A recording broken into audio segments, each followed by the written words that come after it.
شارټ په زه واخلمه د ورسیز نه. ورسیز مسافر چې کوم زمونږ وروڼه په پردیس کې ژوند کوي او هغوی په دغه تېره میاشت کې چې کوم ریکارډ زر مبادله یعنی ترسیلات زر هغه پاکستان ته رالیږلي او دا د پاکستان په تاریخ کې چې سټیټ بینک د دې خبرې تصدیق کوي چې 33% اضافه شوې ده. 33% په مجموعي توګه باندې چې ټول ملکونه راوالي دي کې سعودي عرب نه ټول نه زیاته بیا یو ای نه دغه شانتي د یورپي ملکونو نه امریکې نه هغه ډېره زیاته راغلې ده. خو دې سره سره ګران کتونکو د پاکستان په تاریخ کې په لومړي ځل باندې د ورسیزو دپاره د هغوی د مسلو دپاره یو کانفرنس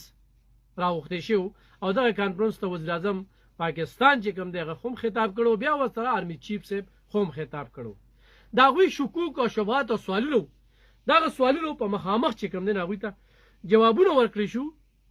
او د هغې جوابونو پر د عمل کې چې ورسیزو سووې چې موږ خو ډېر په تیاره کې پراته وو موږ ته خو ډېره غلط بیانۍ راتلې چې په عمل کې دا کېږي دا دې دپاره کېږي دا دې دپاره کېږي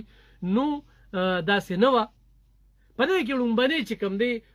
تازه چې کومه پرش ایشو ده هغه منرل اینډ مایننګ دا کوم کرومایډ چې د کاڼي دا غرونه خزانې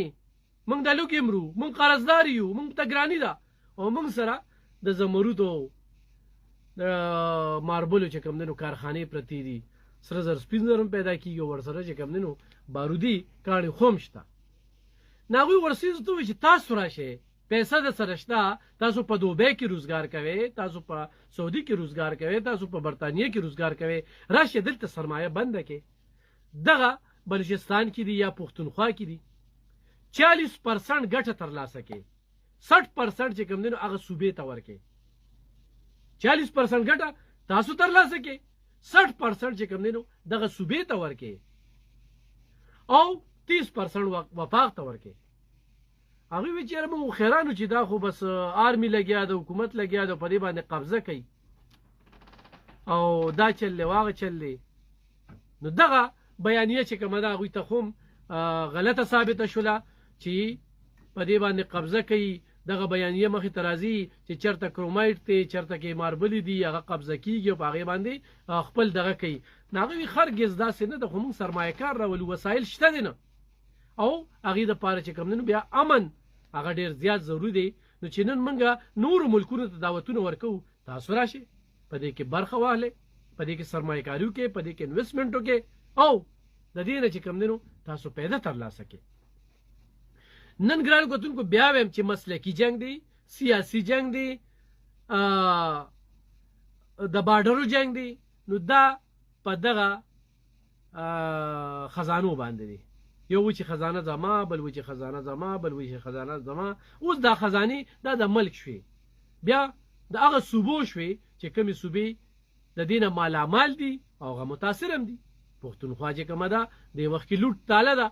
خزانې خالي دي قرضداري ده او پیسې ورکې نشته. نو په دې صوبه کې روزګار بیا بلوچستان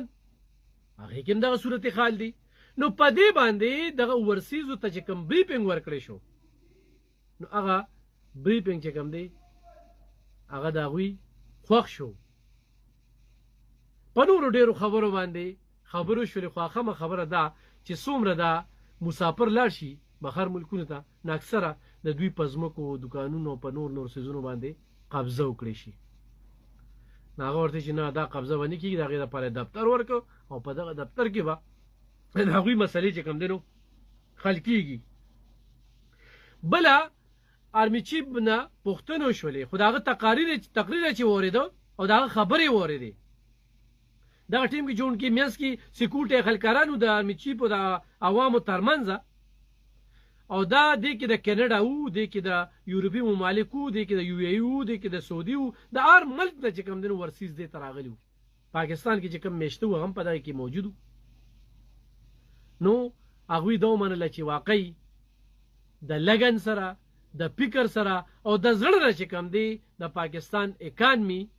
معاشي پرمختګ چې کوم دی د هغې دپاره آرمي چیف ستړی کوي لګیا دی. وي دا موږ خو وایي چېره دا خو پرغونیت دی او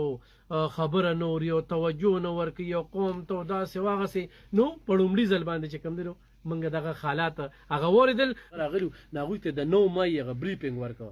ناغوی چې وکتل نو واقعي چې په ملک داسې دغه نه دي پکار زه الف خان ته خبره کوم زمونږه د ریډیو حصہ وا سکندر نومې زمونږ یو مرګره دی دا څومره زاړه زمونږ لیسنر چې دي هغه ډېر ښه پیژني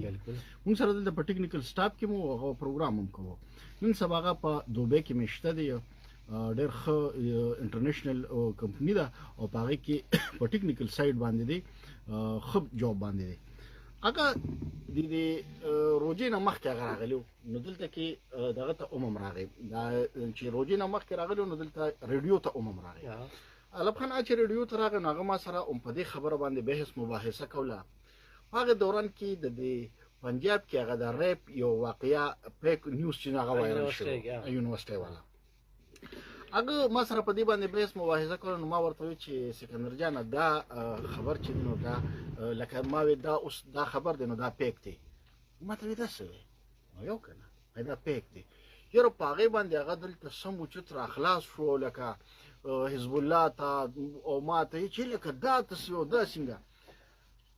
دا سکارو شو چې هغه وی چې دا خو دې ما ډېره خبر وکړه هغه چې واپس دوبه ته لاړو نو هغه زینه ما ته وی چې دلته کې زمونږ چې کوم اچ ار دی د کمپنی چې کوم اچ ار دی نو هغه سړی دا خبر وایرل کړو او هغه ته کې نو موږ ډېر زیات لکه دغه او د پنجاب دی وی ما ته وی چې صاحب دا خبر ما ته پروف کړي چې دا رښتیا دی نو هغه ما ته وی چې دا خو رښتیا دی چې نه دا خلک دي دا